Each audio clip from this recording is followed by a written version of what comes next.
Hello students, बात करते हैं आज रशियन रेवोल्यूशन की। चूँकि सोशलिस्ट्स यूरोप में गवर्नमेंट बनाने में कामयाब नहीं हुए थे, वहाँ पर जो गवर्नमेंट वो रेडिकल्स और लिबरल्स की थी, लेकिन रशिया में जो गवर्नमेंट है it was taken over by the socialists यहाँ पर गवर्नमेंट बनाने में कामयाब हुए। और ये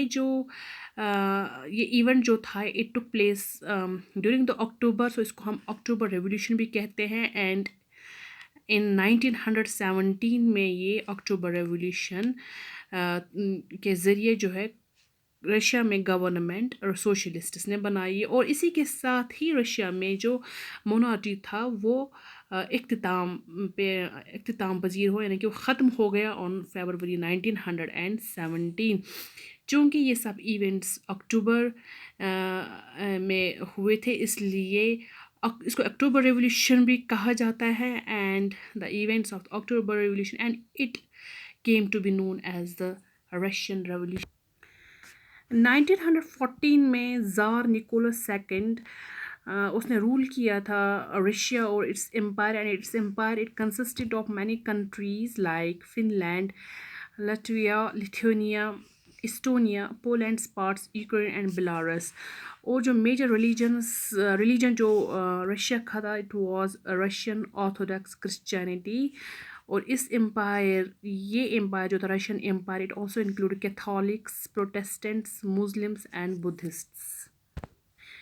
ये तो एक छोटा सा इंट्रोडक्शन था रशियन रेवोल्यूशन के बारे में। चलिए अब बात करते हैं रशियन इकोनॉमी और रशियन सोसाइटी के बारे में। जो रशिया की जो पॉपुलेशन थी, majority of the Russian population, near about 85% of the Russian population they were agriculturist, यानी कि वो एग्रीकल्चर में काम करते थे। एंड जो the major exporter of Russia it was of grain. Russia में जो प्रोमिनेंट जो एरिया था it was that of the industrial areas. और जो ये प्रोमिनेंट इंडस्ट्रियल एरियाज़ थे यहाँ पर सेंट पीटर्सबर्ग और मॉस्को, जो कि आज रशिया की कैपिटल है, यहाँ पर ये दोनों प्रोमिनेंट इंडस्ट्रियल एरियाज़ थे। और जो इन एरियाज़ में इन इंडस्ट्रीज़ में जो थे वो जो मेजर प्रोडक्शन वो क्राफ्ट्समैन के ज़रिए आता था। एंड इसलिए जो लार्ज फैक्ट्रीज़ थी वो भी एग्जिस्ट होती थी alongside the crafts workshops. In 1890 में जो मेजर फैक्ट्रीज़ थी, मैनी फैक्ट्रीज़ थी, वो 1890 में ही स्टार्ट हुई because of the expansion of the railway network. And इस इंडस्ट्रीज़ में जब एक्सपेंशन हुआ इन 1890s में, तो इनमें फॉरेन जो इन्वेस्टमेंट था वो भी इंक्रीज़ हुआ। Because of the expansion of the factories, इससे क्या हुआ कि जो कोल प्रोडक्शन था और स्टील एंड आयरन आउटपुट था इट ऑल्सो इंक्रीज्ड।